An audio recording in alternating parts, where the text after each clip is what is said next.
जीने की वजह एपिसोड 32। यलमाज किनार साहब को सारी बात बताता है। किनार साहब कहते हैं कि अगर ये बात ठीक ही है तो तुम अब बच्चे को मेरे हमारे पास छोड़ दो और फिर चुपचाप करके यहाँ से चले जाओ, चुप करके यहाँ से चले जाओ, दोबारा वापस आ जाओ। यलमाज जो है मोहम्मद को लेके आता है इस लालच में कि वहाँ पे जो है तुम्हें घोड़े पे बिठाएंगे, घोड़े की सैर करवाएंगे, अगर क्योंकि जो है हमें वहाँ पे आने नहीं देंगे मुझे और तुम्हारी मामा को। तो आगे मोहम्मद कहते हैं कि क्या जो घोड़े है सिर्फ बच्चों के लिए है? कहते हैं हाँ बच्चों के लिए, लेकिन अगर तुम मुझे मिस करोगे तो तुम अपनी दारियां तो आंटी को बता देना, वो हमें बुला लेंगे। किनार साहब जो है यलमाज को यही कहते हैं आप तुम बच्चे को छोड़ो यहाँ से जाओ। मोहम्मद भागता आ जाता है और कहता है कि मुझे प्यास लगी है, मुझे पानी चाहिए। तो वो कहते हैं कि यार अपनी दारिया आंटी को वो आपको किचन से पानी ला कर देंगी। कहते ठीक है। दारिया कहती है मैं पानी को दारिया लेके किचन में उसको जाती है। तो यलमाज वहां से उठता है, चुप करके दुखी दिल के साथ घर की तरफ चल पड़ता है। मोहम्मद देख लेता है कि जो है पापा वापस जा रहे हैं। वो भागता आता है कि मुझे छोड़ के ना जाए, मैंने भी आपके साथ जाना है, मैंने भी आपके साथ जाना है। वो रोने लग जाता है। दामना जो है मोहम्मद को पकड़ के अंदर ले जाती है और यलमाज की आंखों में भी आंसू आ जाते हैं, लेकिन वो वहाँ पे उसको छोड़ के चला जाता है। दारिया यलमाज को जाते देखती है, उसकी आंखों में भी आंसू होते हैं। दुखी सा सीन यहाँ पे क्रिएट होता है। यलमाज घर जाता है तो वो जैसे ही घर बैठता है तो देखता है कि एलिफ ने खाना टेबल पे रखा हुआ है मोहम्मद के लिए भी और यलमाज के लिए भी। तो जैसे ही अंदर आता है यलमाज एलिफ पूछती है कहाँ थे तुम? बंदा बता ही देता है कॉल करके मैं कितनी परेशान थी, इतनी देर इतना भी क्या खेलना होगा, मोहम्मद किधर है, मोहम्मद नजर नहीं आ रहा। तो यलमाज चुप करता है, चुप करके बैठा रहता है। वो कहते मुझे बताओ मोहम्मद कहाँ पे है? तो कहता है मैं उसको दे आया हूँ उसकी असल माँ के पास। तो क्या मतलब असल माँ के पास? मैं हूँ उसकी माँ, तुम ऐसा कैसे कर सकते हो, मैं तुम्हें छोड़ूंगी नहीं। और उसे जो है मारने लग जाती है। यलमाज उसका हाथ पकड़ता है, कहते मेरी बात सुनो, कुर्सी पे बैठो। लेकिन एलिफ जो है वो गुस्से का इजहार कर रही होती है इस बात पे कि मेरा बेटा उसको तुमने कैसे दे दिया। एलिफ यलमाज से लड़ी होती है कि तुम ऐसा कैसे कर सकते हो, तुम्हारे पास क्या दिल नहीं है? मैं मोहम्मद के बगैर नहीं रह सकती, मैं किस तरह रहूंगी? वो उसको मारना शुरू कर देती है और एक जोर से थप्पड़ जो है यलमाज के मुंह पे मार देती है और बाहर भाग जाती है कि मैं उसको वापस लेके ही आऊंगी। यलमाज उसके पीछे पीछे जाता है। दूसरी तरफ जो है टेनर किनार साहब को कहते हैं कि आपको क्या लगता है ये ठीक कह रहा है कि अगर इसका बेटा था ही तो इतने साल इसने क्यों रखा?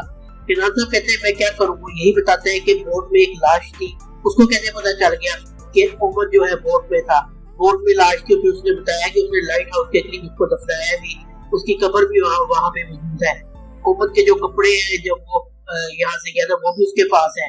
तो अब जब वो इतनी बातें कर रहा है तो किस तरह इसको हम यकीन ना करें इस बात पे? जनरल कहता है आप इन्वेस्टिगेट तो करें। तो कहते हैं करूंगा, बिल्कुल करूंगा, क्यों नहीं करूंगा, तो क्या इसके लिए हम करें?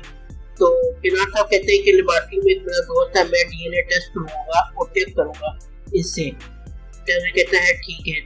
किनार साहब कहते हैं तुम दिल्ली को इस डीएनए टेस्ट के बारे में बिल्कुल ना बताना, उसको ना पता लगे कि हम क्या करें। टेनर कहता है नहीं बताऊंगा। दूसरी तरफ जो एलिफ है वो सड़क पे भागी जा रही होती है, पीछे उसके जो यलमाज भागा होता है कि रुक जाओ मेरी बात सुनो, और उसको पकड़ लेता है। एलिफ जो कि शदीद रो रही होती है, उसी टाइम उसकी तबीयत खराब होती है, बेहोश हो जाती है और यलमाज उसको लेके अस्पताल चल जाता है। दारिया भी जो है मोहम्मद के पास बैठी होती है और उसके सर पे हाथ फेरी होती है और सो जाता है मोहम्मद।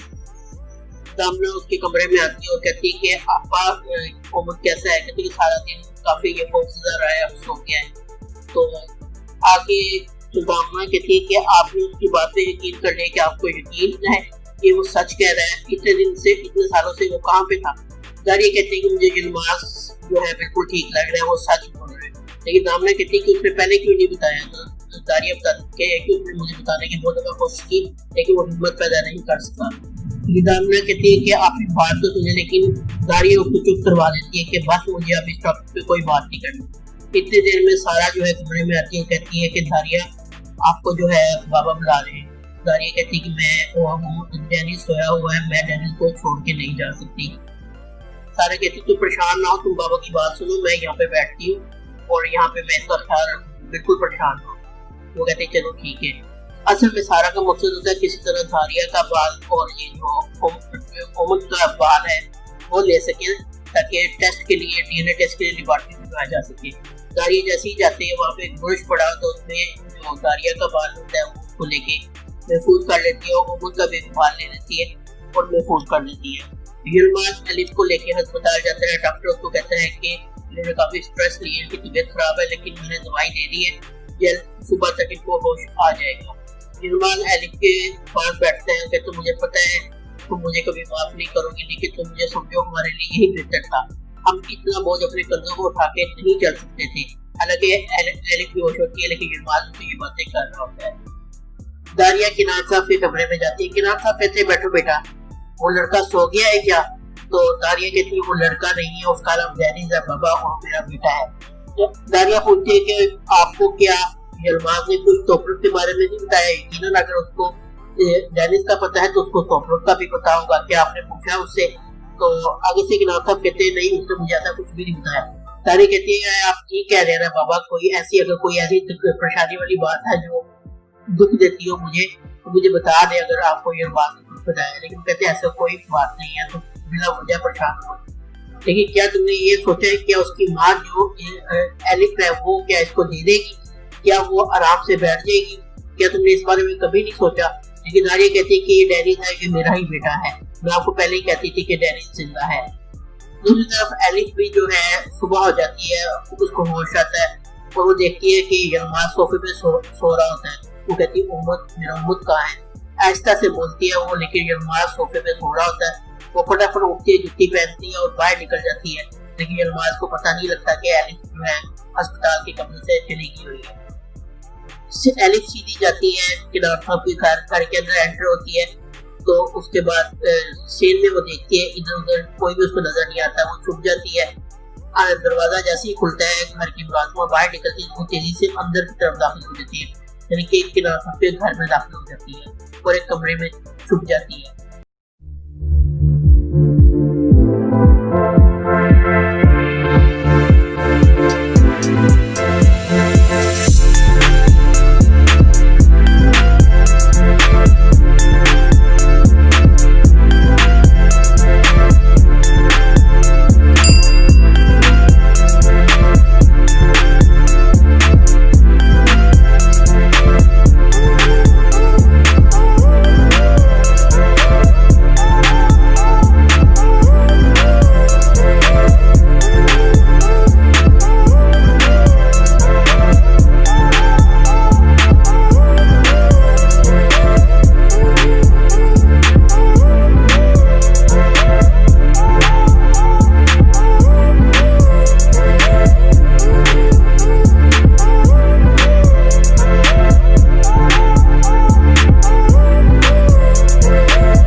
यही एपिसोड 32 का इख्तिताम होता है। इस ड्रामे का शॉर्ट वीडियो आपको पसंद आया होगा। अगर आपको वीडियो पसंद आई है तो हमारे चैनल को सब्सक्राइब करना ना भूलें और बेल आइकन को प्रेस करें। मिलते हैं नेक्स्ट वीडियो में। अल्लाह हाफिज़।